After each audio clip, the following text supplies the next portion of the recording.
Principal, Monsieur le chef, deuxième groupe d'opposition. Monsieur le Président, je rencontre régulièrement des pères, des mères de famille qui ont un emploi, mais qui me disent qu'ils ont de la difficulté à arriver à la fin du mois, que leur salaire n'est pas assez élevé. Lorsque le Parti libéral est arrivé au pouvoir en 2003, le Québec avait un salaire moyen de 4 000 $ plus bas que l'Ontario. Aujourd'hui, 14 ans plus tard, il y a toujours un écart de 4 000 $ entre le Québec et l'Ontario. Le premier ministre nous dit qu'il est satisfait de la situation économique. Moi, je ne le suis pas. Moi, j'ai plus d'ambition. Je pense que c'est important et c'est urgent de créer des emplois payants, entre autres dans le secteur manufacturier. Et le gouvernement a une opportunité exceptionnelle avec la construction de trains et de métros. Donc, créer des emplois payants et exiger dans ces contrats un contenu local. Malheureusement, le premier ministre s'oppose à cette façon de faire et hier, il y a eu une manifestation contre le gouvernement libéral et je cite un entrepreneur de l'Apocatière. « Si nous voulons que des entreprises québécoises fabriquent des pièces et puissent par la suite rayonner à l'international, il est insensé d'avoir un appel d'offres sans aucun contenu canadien pour les contrats au Québec. » Qu'est-ce que le premier ministre répond à cet entrepreneur? Monsieur le premier ministre. D'abord, Monsieur le Président, je lui réponds à tous les entrepreneurs qu'effectivement, l'économie du Québec est sur la bonne voie. La rémunération hebdomadaire au Québec a cru plus rapidement que dans le reste du Canada depuis 2014 et même depuis la dernière année. On est vraiment sur la bonne voie. On a investi dans le secteur manufacturier innovant, un peu plus de 400 millions des gens engagés qui ont généré plus de 2 milliards d'investissements publics et privés. Ça, c'est de l'action efficace qui développe l'économie dans la bonne direction. Maintenant, sur la question du contenu local, je vais lui répéter ce que je lui disais la semaine dernière. Il faut différencier deux situations. La situation, ce sont les entreprises où l'État peut avoir un contrôle même indirect, exemple l'AMT et d'autres semblables, où on croit effectivement qu'il faut raffermir nos instructions pour le contenu local. Pour la Caisse, pour la Caisse, je pense que là, il doit être excessivement prudent. Je sais qu'il sait que toute manifestation d'ingérence du gouvernement dans la gestion du projet, et notamment dans la structure des appels d'offres, aurait des conséquences excessivement négatives sur le projet lui-même et à plus long terme sur les autres projets qu'on est capable de réaliser au Québec. Je sais qu'il est au courant de ça. Moi, je sais également qu'on a posé un geste important il y a plusieurs années pour l'Apocatière et on va continuer à se battre pour l'usine de l'Apocatière pour qu'ils aient des volumes d'activité et des emplois.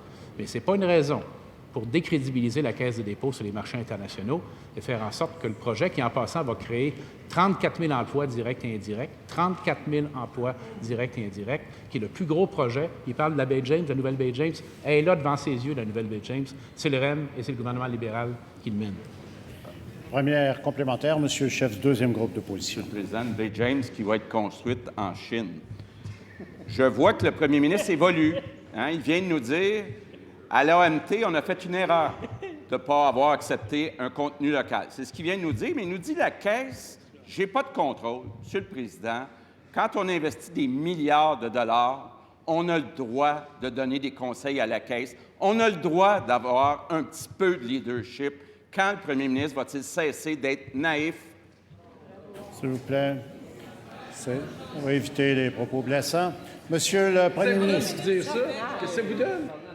Alors, j'ai déjà répondu à ces questions, mais je répète ce que j'ai dit déjà ici plusieurs fois à mon collègue, en tout respect, c'est qu'il note des paroles négatives pour le Québec, pour l'économie du Québec, pour les entrepreneurs du Québec.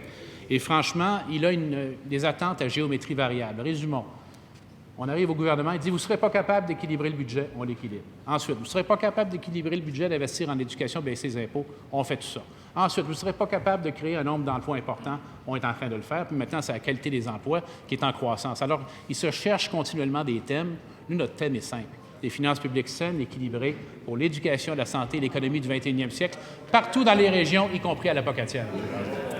S'il vous plaît. Deuxième complémentaire, Monsieur le chef, deuxième groupe d'opposition. Monsieur le Président, le premier ministre sait très bien qu'il a réalisé l'équilibre budgétaire en pigeant 800 $ en moyenne dans le portefeuille des familles. Mais est-ce que le premier ministre réalise que le Québec risque d'investir des milliards de dollars dans un beau grand train électrique made in China? Quel gâchis! S'il vous plaît. Monsieur le premier ministre. Apparemment, est-ce qu'il a des informations que moi je n'ai pas. Est-ce qu'il connaît déjà, lui, le résultat de l'appel d'offres? Oui, c'est tout seul. Je lui rappellerai que dans tous les consortiums qui sont là, il y a soit des entreprises québécoises, soit des filiales canadiennes d'entreprises étrangères. De toute façon, le consortium qui va l'emporter va avoir parmi eux une entreprise québécoise ou au moins une filiale canadienne d'une entreprise étrangère. Les 34 000 emplois, ils ne seront pas créés sur la planète Mars, M. le Président, ils vont être créés au Québec. La vision d'une métropole du 21e siècle, quand on arrive à l'aéroport Trudeau, au centre-ville, ça va être chez nous, puis on va être fiers de notre métropole et de ce qu'on peut offrir au monde. Maintenant, moi, je ne le sais pas, le résultat de l'appel d'offres. Je ne le sais pas. Moi, je sais que Bombardier est sur les rangs. Pourquoi il dit déjà que Bombardier... En terminant. Il manque d'ambition, M. le Président. Moi, je pense que Bombardier est capable de compétition.